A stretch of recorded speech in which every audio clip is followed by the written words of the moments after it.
In this video, we will discuss about the term data. What is it and how we can define the data into different types and sources of data. Okay, let us start with the term data. Data may be continuous or discrete. So, by looking on the data set, we cannot tell anything about the data unless we have not applied any treatment on it. Like we can do descriptive statistics, summarize it, and present it in form of tables, or we can sketch the graphs. So, here we will discuss the dataset. Dataset is the summarization of information using numbers. So this information is about some economic character or maybe some non-economic character. Like you can discuss the income of a nation or the wealth of an individual. So we can say the data might be flow or the stock. The difference between flow and stock data is that when the time varies in a data set, we can say this is a flow data. Whereas when the time is constant, or we have any character towards one fixed point, that is the stock. Let us consider the simple example. Suppose that you are looking at the data on the UK national income for the last 10 years or so.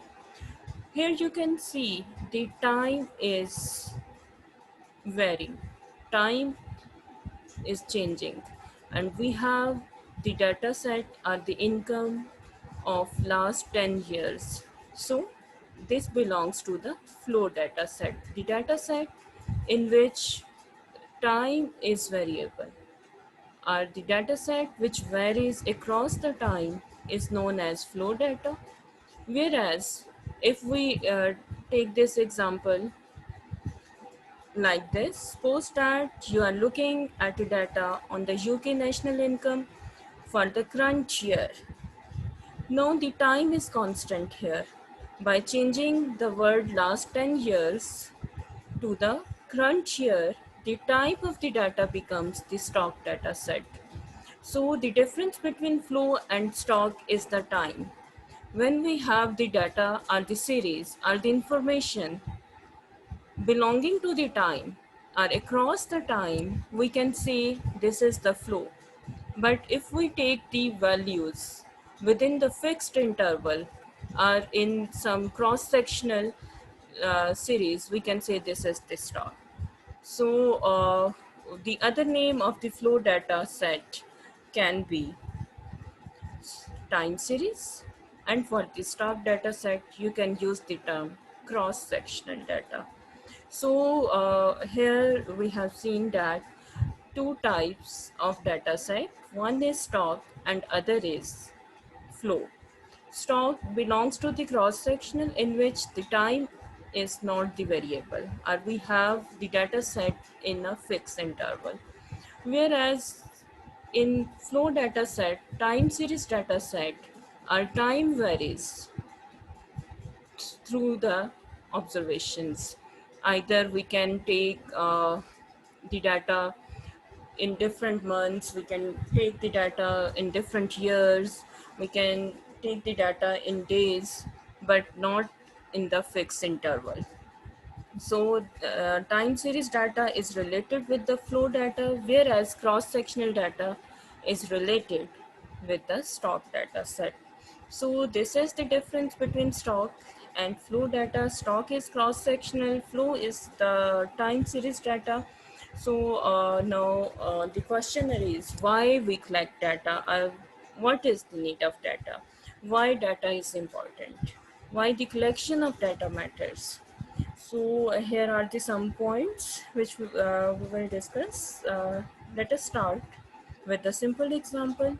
A marketing research analyst needs to assess the effectiveness of few television advertisement.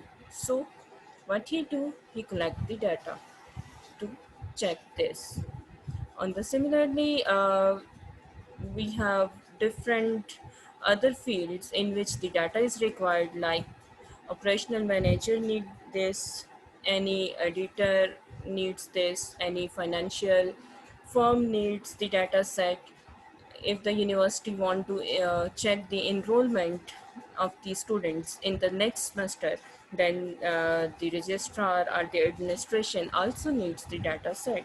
So why we collect data? We collect data to conclude some fruitful results, to come on the reason, to come on the things where we want to reach. Either we want to conclude our studies, we want to get fruitful results, we want to check the value of that thing which we are going to study. So the importance of data is that if we have the data and we want to do some analysis, it helps us to interpret our study, to conclude our results, or we can relate it with our practical applications. Like if we say this is statistically true and we want to verify that this is also practically true, we need data. So we apply some treatments, we do some statistical uh, treatments on the data set, and we can get results. And after that, we can conclude our study and say, yes, this is possible, or we can do this. So there are also some other points which tells us about the importance of data, like to provide input to surveys, to provide input to study. Definitely, if we want to conduct some study, we need some data, we collect data, and we have some purpose, some objectives. So to meet that objectives, to carry on analysis, we need some numbers, we need some information. So all the numbers and information is basically related with the data set. So we need it. Similarly, any student, if we want to do research or thesis or publish any research work, he or she also need the data set to conclude it. So this is all about the data set, how we collect it, how we summarize it, and how it happens.